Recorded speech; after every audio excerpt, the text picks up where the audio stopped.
नमो आयर्याणं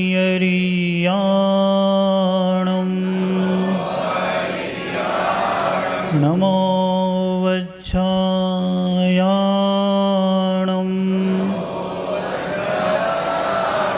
नमो लोये सौवे साहूणं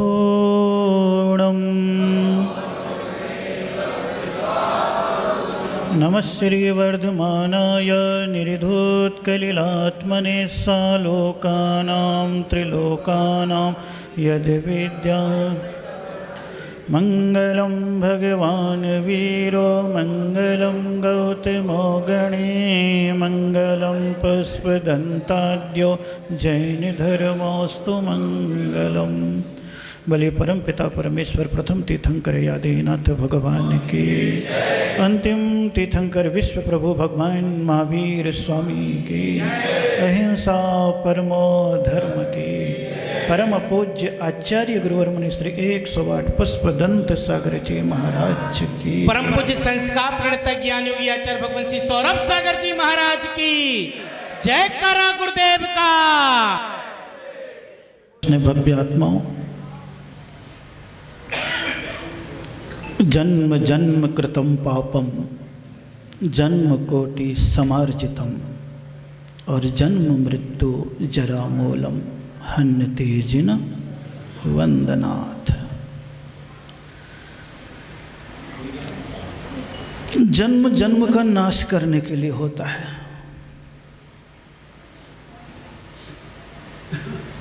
मृत्यु जन्म का नाश करने के लिए नहीं होता।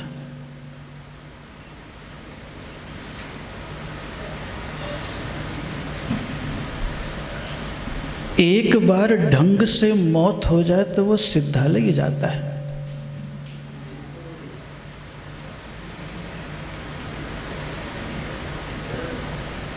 बेढंगा मौत तो हम लोग कई बार कर चुके हैं और शायद आगे भी करते रहेंगे।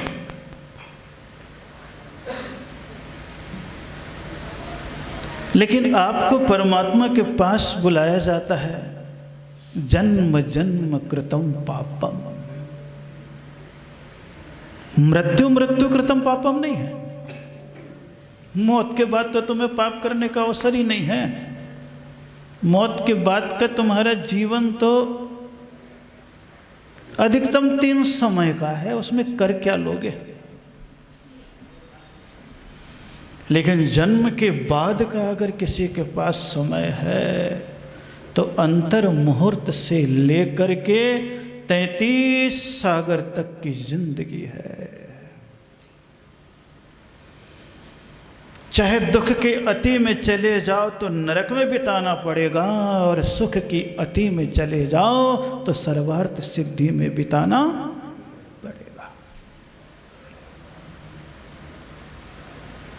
तो प्रार्थना कर रहे हैं परमात्मा से, प्रभु जन्म तो दे दिया, तुमने नहीं दिया, मैंने पाया है। आप कौन देने वाले हो मुझे कुछ? आप तो अपना काम किए और चले गए। लेकिन आपका चला जाना मेरे लिए गम का विषय नहीं, बल्कि चल संपत्ति को प्राप्त करने का अवसर है। क्योंकि आपकी अचल संपत्ति को हम अभी नहीं पा सकते, लेकिन आपके पास जो छायिक दान नाम का गुण है उससे पुण्य की अचल संपत्ति को जरूर प्राप्त कर सकते हैं। इसीलिए कितना बढ़िया शब्द है, जन्म जन्म कृतं पापम। उसमें भी संतोष नहीं पड़ा आचार्य को, तो कह दिया जन्म कोटि समार्जितम। जन्म जन्म का तो पाप का, लेकिन बोले करोड़ों जन्म का पाप। क्योंकि इंसान पाप तो हंस हंस करके करता है, लेकिन पाप का फल रो रो के भुगतना पड़ता है। और पुण्य कभी कभी रो रो के करता है, लेकिन पुण्य का फल एक क्षण में हंस करके खत्म हो जाता है।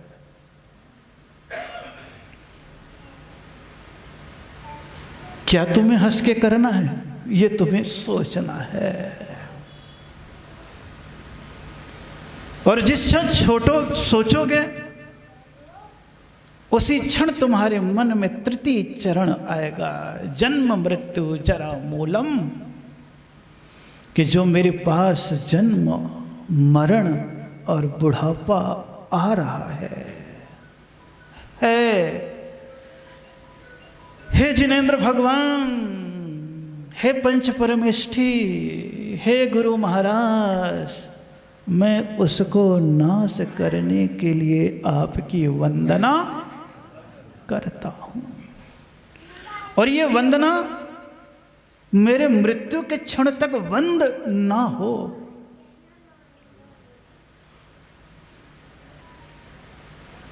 क्योंकि कभी कभी प्रारंभ की वंदना का परिणाम नहीं मिलता है, अंत की वंदना का परिणाम मिलता है। और कभी कभी प्रथम वंदना का ही परिणाम मिल जाता है, लेकिन उसके उपरांत परिणाम नहीं सुधरते हैं, तो उसका परिणाम जो मिला है वो भी कम हो जाता है। जैनियों का सिद्धांत बड़ा गजब का है। जिंदगी भर कोई पुण्य किया हो तो कोई फल नहीं मिलता, और अंत में एक पाप कर लिया तो नरक में भुगतना पड़ जाता है। और कभी कभी क्या हो जाता है, जिंदगी भर पाप करता रहता है और ऐसा क्षण अंतिम आ जाता है कि एक क्षण में ही कल्याण का रास्ता खुल जाता है। और ये और कुछ भी नहीं है, केवल अपने भीतर के परिणाम का खेल है। जैसे हमारे भीतर के परिणाम होते हैं वो बाहर से आते हैं, क्योंकि आप समझते हो ना, कंप्यूटर की हार्ड डिस्क पर जैसे प्रोग्रामिंग की जाती है वैसा ही उसमें से निकलता है। खराब डालोगे तो गार्बेज इन गार्बेज आउट, खराब भी जाएगा तो खराब ही बाहर। तुम अपने बाहर के दृश्यों से, बातों से, कृत्यों से, विचारों से जैसे जैसे गलत परिणाम को स्वीकार करोगे, तुम्हारे भीतर से गलत परिणाम ही बाहर निकलना प्रारंभ हो जाएगा। सुख के स्वीकारोगे तो सुख के निकलेंगे, और दुख के स्वीकारोगे तो दुख के निकलेंगे। संग्रह के स्वीकारोगे तो संग्रहित संसार में रह जाओगे, और निग्रह के निकालोगे, बाहर के निकालोगे, तो तुम्हारा जीवन, तुम्हारी संपत्ति, तुम्हारा पुण्य दुनिया के उपकार में भी उपयोगी हो जाएगा। दिखता नहीं है कुछ भी, लेकिन होता सब कुछ है। क्योंकि तुम्हारी जिंदगी के तो दो ही पन्ने हैं, जिंदगी तो किताब है तुम्हारी, और सबके जिंदगी के किताब में 2 पेज में तो लिखा हुआ है। पहले पेज में जन्म लिखा हुआ है और अंतिम पेज में मृत्यु लिखी गई, सबके में लिखी है। लेकिन जो बीच का पेज खाली है उसमें तुम्हें क्या लिखना है, ये बस तुम्हें सोचना है। अब उसमें तुम क्या लिखना चाहते हो? गीत लिखना चाहते हो या गाली लिखना चाहते हो? स्वतंत्र सत्ता है तुम्हारे पास, कागज भी तुम्हारा, कलम भी तुम्हारा, दावात भी तुम्हारी, विचार भी तुम्हारा, सोच भी तुम्हारी, और अक्षर भी कोई दूसरे का नहीं है किसी दूसरे का ना। लेकिन क्या करें, जो तुम्हें अधिकार मिला था उसका तुमने क्या कर लिया? दुरुपयोग कर लिया, और कुछ नहीं किया। सदुपयोग अगर कर लोगे तो तुम्हारे रास्ते के कांटे फूल में बदल जाएंगे, और दुरुपयोग कर लोगे तो तुम्हारे रास्ते के फूल कांटों में बदलना प्रारंभ हो जाएंगे। भगवान ने अपने जीवन का सदुपयोग किया, राह के कांटे क्या बन गए? जब तुम चलते हो प्रभु तो कंटकमयी सृष्टि हो जाती है, और आसमान से फूल भी गिरता है तो ऐसी विशेषता आती है, डंठल नीचे पंखुरी ऊपर हो जाती है सभी ओर। हे भगवान, जब आप चलते हो तो जितने डंठल है, कठोर हैं, वो तो नीचे हो जाते और फूल, ये किसका होता है? जो दूसरे के लिए फूल बिछाने का काम करता है। और परोपकार का अर्थ ही यही है कि जिंदगी में फूल बिछाना। दुनिया भर को कष्ट दे करके तुम संग्रह कर लेते हो,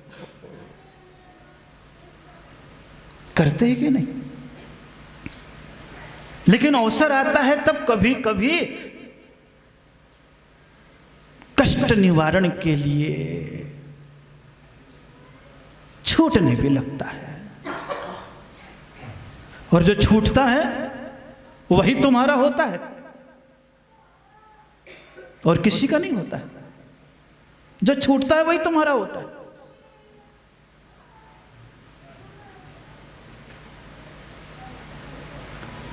इसीलिए शास्त्रों में परोपकार के नाम पर किसी का उदाहरण दिया है। तो परोपकाराय वहन्ति नद्यः, परोपकाराय दुहन्ति गावः, परोपकाराय फलन्ति वृक्षा, परोपकारार्थम इदं शरीरम। उदाहरण किसका दिया? जो न चल सकता है, न फिर सकता है, न बोल सकता है, न देख सकता है, न खा सकता है, खाली जी सकता है। उदाहरण उसका दिया। कल्पना में सोचो आप, सोचने में आपको कोई इनकम टैक्स, सेल टैक्स लगने वाला नहीं है, लेकिन सोचते भी हो तो समझ करके कि किसमें अपना भय, सोचते हो तो भी समझ के, जबकि समझ के सोचो जीवन बदल जाएगा।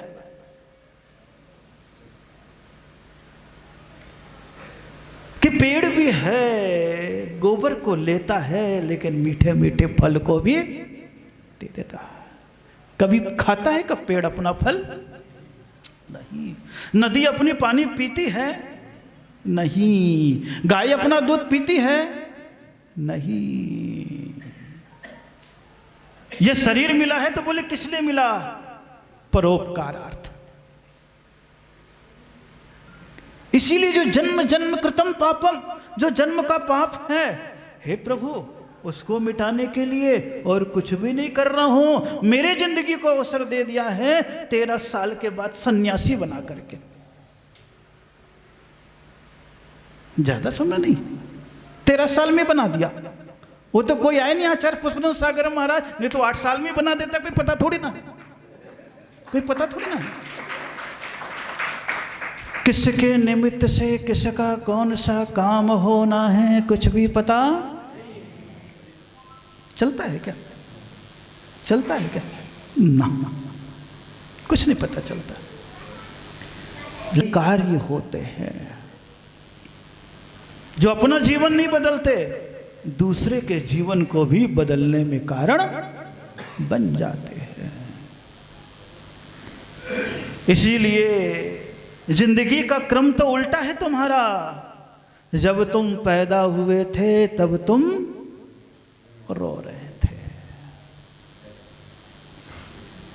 और जब तुम्हारी मृत्यु आएगी तब तुम क्या करोगे?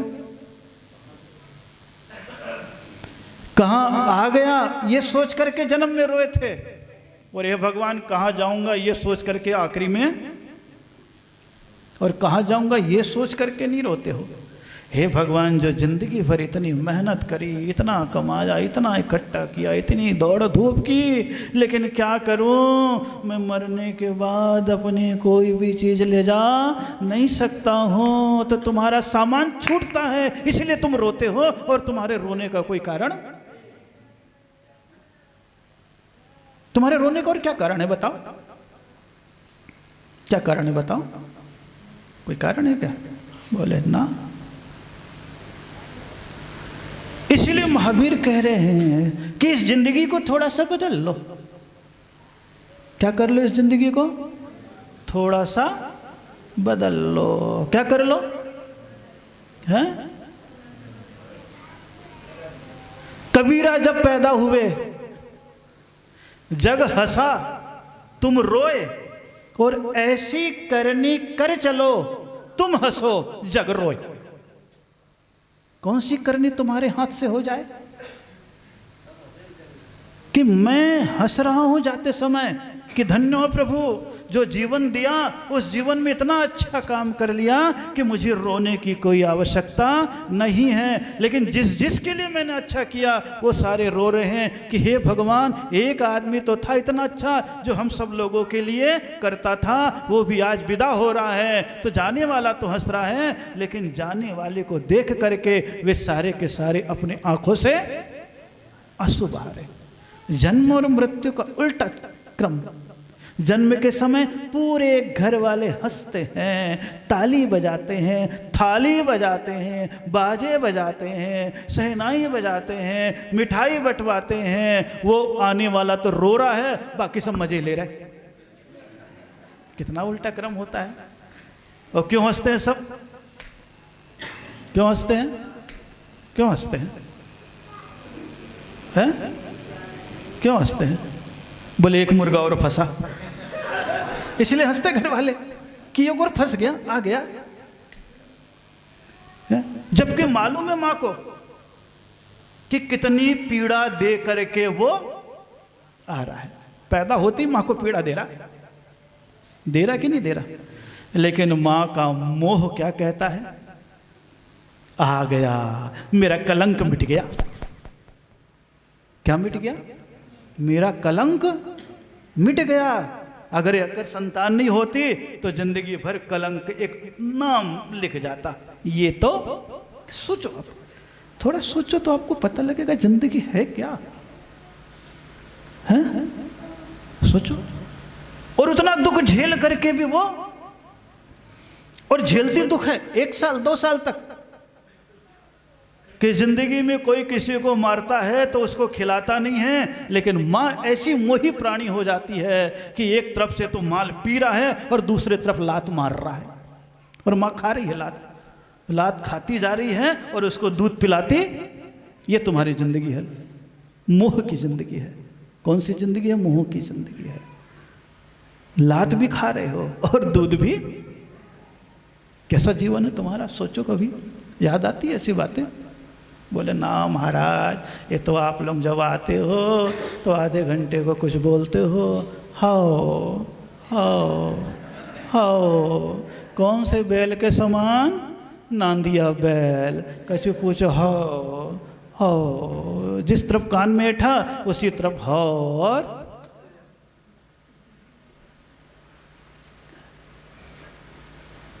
मेरा तो आनंद का क्षण है, इसलिए आनंद का क्षण है कि आज तो पूरे 52 साल हो गए, नंदीश्वर दीप मेरे पूरे हो गए। कौन से पूरे हो गए? बोल रहे थे ना, नंदीश्वर की जिनालय हो गए कि नहीं है? और यहां से निकला भी तो सबसे पहले नंदीश्वर की वंदना करी। नंदीश्वर कौन है? नंदी के ईश्वर। नंदी मतलब बैल, बैल चिन्ह है आदिनाथ भगवान का। कौन सा चिन्ह? ये तो दीप भी है, तो ये कौन सा है? ये नंदीश्वर के बाद सीधे नागेश्वर चला गया। पारसनाथ भगवान कौन से हैं? नाग के ईश्वर है, धरणेन्द्र पद्मावती का। ये तो एक जनरल शब्दों का है, इसका अर्थ ज्यादा मत लगा लेना, नहीं तो तुम शास्त्र में घुस जाओ तो झगड़ने बैठ जाओ अभी कि हमारे भगवान को नागेश्वर बता दो महाराज ने, तो तुम आपका भरोसा हो, का सोच ले।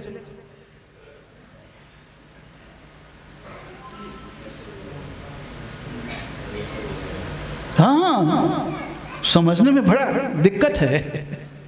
क्या है? बड़ा दिक्कत है। लेकिन ये शब्द है पारसनाथ भगवान, आदिनाथ भगवान, नंदीश्वर। तो जन्म का वो रूप होता है। सही रूप में तो हम ही लोगों का जन्म है, तुम्हारा तो सही रूप में नहीं है। तुम्हारा है सही रूप में जन्म ना, तुम सारी क्रियाएं उल्टी करते हो।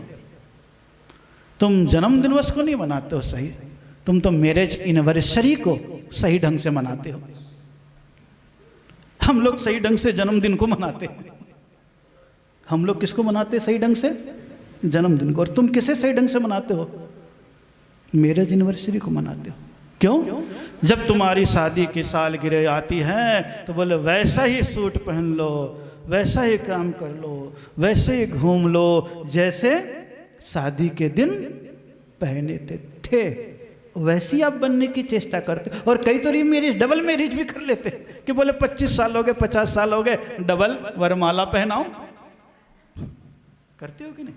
तुम मैरिज एनिवर्सरी मनाते हो सही ढंग से, तो हम केवल जन्मदिन मनाते सही ढंग से कि जैसा पैदा हुए थे वैसे आज भी हैं। मेरा जन्मदिन सही है, हिम्मत है वैसे तो मना के बताओ वैसे सही है कि नहीं? मेरा ऐसे ही पैदा हुए थे, इसके अलावा कुछ नहीं था, बताओ है?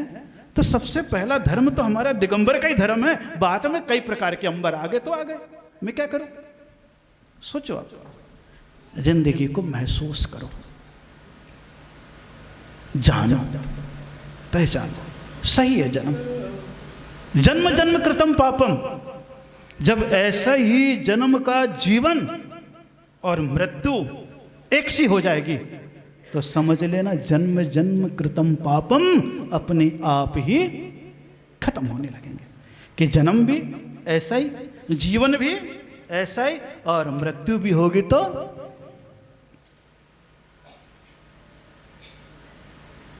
तुम्हें भी यही सोचना है और यही सोच के कृत्य करना है। तब तुम दुनिया में मुंह दिखाने के लायक रह पाओगे, अन्यथा चेहरा तो दिखा दोगे। चेहरा तो दिखाना चाहते हो ना, लेकिन छुपाना क्या चाहते हो? जब भी कहते हो क्या बोलते हो? मुंह मत छुपाओ, जरा चेहरा दिखाना, मुंह दिखाना थोड़ी ना बोलते हो। हाँ, शब्दों में आता मुंह दिखाई, कई चीजें छोटे छोटे शब्द हैं, लेकिन जिंदगी का रूप आ जाता है। जन्म तो बहुत छोटा सा है, क्या लगा, पैदा हो गए, लेकिन वही जन्म जीवन का आ गया जिस रूप में उत्पन्न हुए थे। इसलिए इस जो जीवन मिला उसमें ऐसी करनी कर चलो, तुम हंसो जग। कितने लोग ऐसे होते हैं जिनके जाने पे लोग रोते हैं? कितने लोग ऐसे होते हैं? बहुत कम लोग। और जिनके जाने पर लोग हंसते हैं वो बहुत अच्छा हुआ, पृथ्वी का बोझ टला, ये सब तो हो जाता है। ये परोपकार का कृत्य यही है। इसलिए जब कभी भी जो भी होता है, जब से दीक्षा ली है तब से अगर ये जन्मदिन आता है तो केवल परोपकार का ही दिन, और उसी रूप में उसी क्रिया के अनुसार आगे चलता चल रहता है। और बड़ा अच्छा है कि जहाँ जहाँ भी रहे और जहाँ जहाँ भी समाज रहती है, जो जो भी निकटस्थ परिचित हो जाती है, कहीं न कहीं परोपकार के काम आज तक भी करती है, चाहे छोटा करे चाहे बड़ा करे। क्योंकि हम दूसरे को दुख देते ही रहते हैं, सुख देने का अवसर तो कभी कभी आ जाता है, और जैसा दे लेते हैं हम वही तो हमारे पास लौट करके आता है, और कोई चीज नहीं आता। एक जगह बाढ़ आ गई, चल रहा था बाढ़, भिखारी भी था उस नगर में, दुखी होता था बेचारा, परेशान था। ठंडी भी झेलनी पड़ती, गर्मी भी झेलनी पड़ती, बरसात भी झेलनी पड़ जाती है जिंदगी। गया मांगने के लिए, ठंडी बहुत है, ठंडी बहुत है, इसलिए कुछ दे दो। कई जगह मांगा, पर एक जगह एक सेठ जी मिल ही गए। मिल गए, बोले ठंडी बहुत है तो दिया, लेकिन दिया तो वहाँ अपने घर में देखा कौन सा पुराना है, फटा है, जो अपने काम का नहीं है, वो इसको दे दे। मन में आया विचार, और मन में आया विचार उसने उठाया और उस कंबल को उसे दे दिया। भक्ति भूत की लंगोटी भली, जिसके पास कुछ नहीं है उसके पास इतना भी बहुत कुछ होता है।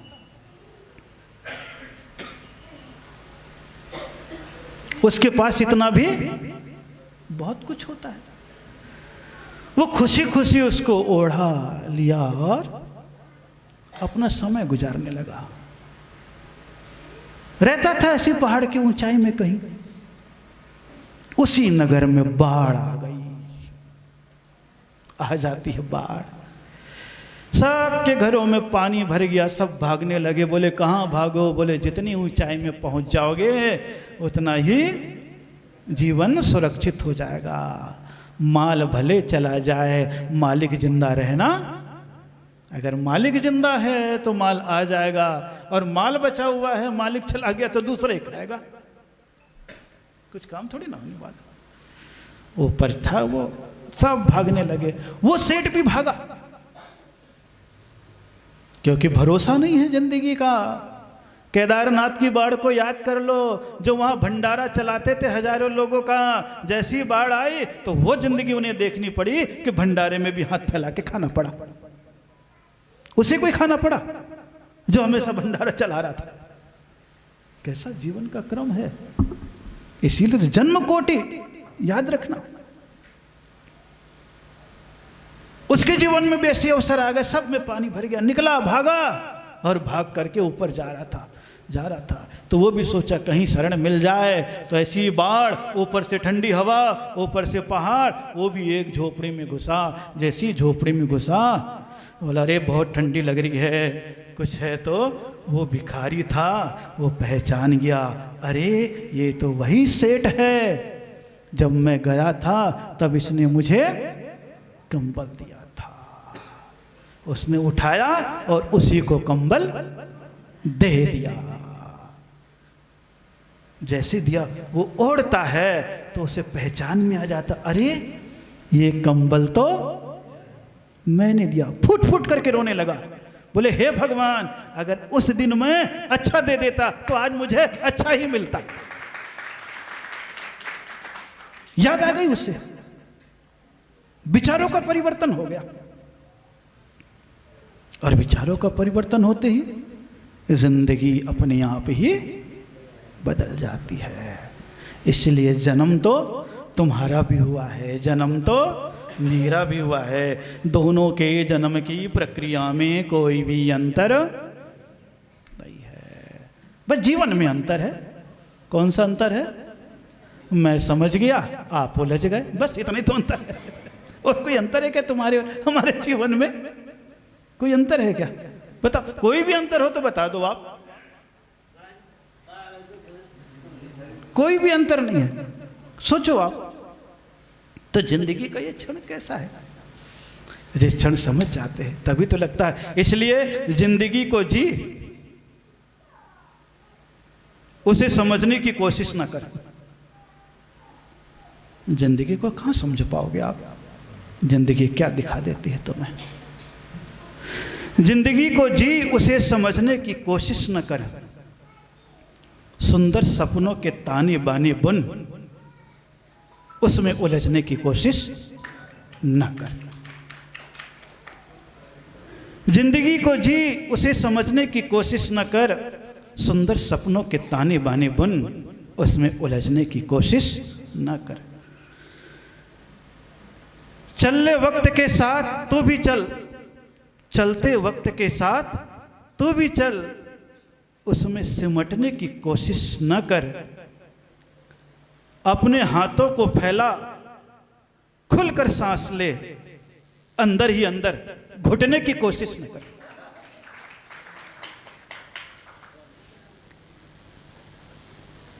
मन में चल रहे युद्ध को विराम दे। मन में चल रहे युद्ध को विराम दे। खामखा खुद से लड़ने की कोशिश न कर, और कुछ बातें भगवान को छोड़कर खुद उसमें सुलझने की कोशिश न कर। कुछ चीजें तुम नहीं सुधार सकते हो। वो कौन सुधारता है? समय, जिसे हम लोग कह देते ऊपर वाला परमात्मा, जिस क्षण बाढ़ में अपनी नौका को पानी के हवा के सहारे छोड़ दोगे तो वो नदी भी तुम्हारी नौका को किनारे पर ले जाएगी, और तुम उसमें उलझने की कोशिश करके तैरना चाहोगे तो नदी कहेगी तुम मुझसे पंगा लेता है, ठीक है देखता हूं, और एक छलकेगा और तुम्हें ही डुबो देगा। संसार में हम ऐसे ही उलझते रहते। इसलिए जन्म, हे प्रभु, ज यानी जन्म, म यानी मृत्यु, न यानी नाश। मैं अब यहाँ पैदा हुआ हूँ तो अपने जन्म और मृत्यु के नाश करने के लिए ही पैदा हुआ हूँ, अन्य किसी के लिए पैदा मुझे वही करना है। तो गृहस्थ जीवन में मेरा उपकार अलग है, धर्म का जीवन है उसका उपकार अलग है, बचपन का जीवन है उसका उपकार अलग है, मालिक हो तो उसका उपकार अलग है, और सेवक हो तो उसका परोपकार सबके जीवन में होता रहता है। तो ये जिंदगी के क्षण है। इसलिए जो जन्म मिला, कोशिश करना कभी कि जैसा जन्म मिला वैसा मैं जीवन जीऊं, और वैसा जीवन जीने का अर्थ है दिगंबरत्व की आकांक्षा, सन्यास की आकांक्षा। और आज यहाँ पर बैठा हुआ हूँ, आनंद के साथ अपना समय व्यतीत हो रहा है। दिन बीतते चले गए, 103 दिन पंडित जी बता रहे थे, भक्तचंद जी बता रहे थे। कितने दिन बीत गए हैं? डबल 52 में एक ही दिन ज़्यादा हुआ है बस। कितना हुआ है? 52 दूनी तो 103 दिन हुए ना, अभी एक दिन ज़्यादा हो गया ना। लेकिन अभी ज़्यादा कहाँ हुआ, सवेरे आया था, अभी सवेरे ही है, 2 घंटे ज़्यादा हुए। कितना हिसाब लगा रहे थे कि कितने दिन हो गए? क्या हिसाब लगा रहे थे? 103, डबल 52 हो गए कि नहीं? हाँ? दिन तो यूं ही बीतते चले जाते हैं। 108 दिन यूं ही बीत जाते, मन का पूरा हो जाता है एक चौमासे में। क्या पूरा हो जाता है? मन का पूरा हो जाता है, क्योंकि आजकल हम लोग वर्षा योग ज़्यादा करते हैं, चौमासा कम करते हैं। क्या ज़्यादा करते हैं? वर्षा योग ज़्यादा करते हैं, चौमासा, क्योंकि चौमासे में 15 दिन पहले का भी है, 15 दिन बाद का भी है, नहीं तो बाद का ही है। और वर्षा योग में तो चतुर्दशी से मावस तक इतने ही दिन होते हैं, ज़्यादा नहीं होते हैं। तो बड़े आनंद के साथ अपन व्यतीत कर रहे हैं, जिंदगी की क्षण है। तो इसलिए ज़्यादा कुछ नहीं कहता। आपके जीवन में धर्म के भाव, परोपकार के भाव, सेवा के भाव, सत्संग के भाव, स्वाध्याय के भाव, सदाचरण के भाव, समता के भाव पैदा होने लग जाएं। बीच की कागज खाली है। क्या है? खाली है। जितना तुम लिख चुके हो, 10 साल, 20 साल, 15 साल, 5 साल गलत लिखे हो, पन्ने को लो, पंच कर दो कि जो गलत लिख गया है अब दोबारा ऐसा। लेकिन जो पेज सादा है उसमें लिखो, अक्षर में कोई अंतर, वही वर्णमाला के 36 अक्षर है, उसी में से जो चाहे सो लिख लो। तो अवसर है जिंदगी का, और जिंदगी की इस अवसर में जितने आगे बढ़ें, जितने लोग जहाँ जहाँ भी जो जो परोपकार के कार्य कर रहे हैं, उन सब को मेरा बहुत बहुत आशीर्वाद है कि जिंदगी में इस क्रियाओं को निरंतर करते चले जाएं, और इसी प्रकार का जीवन निरंतर चलता चला जाए, ताकि आपका जीवन धर्म के साथ, उपकार के साथ व्यतीत हो। लंबी आयु पाने से कोई फायदा नहीं है। कोई फायदा है क्या? कोई फायदा है क्या? है? फायदा है क्या? है? 110 120 साल तक कछुआ जी लिया, क्या किया?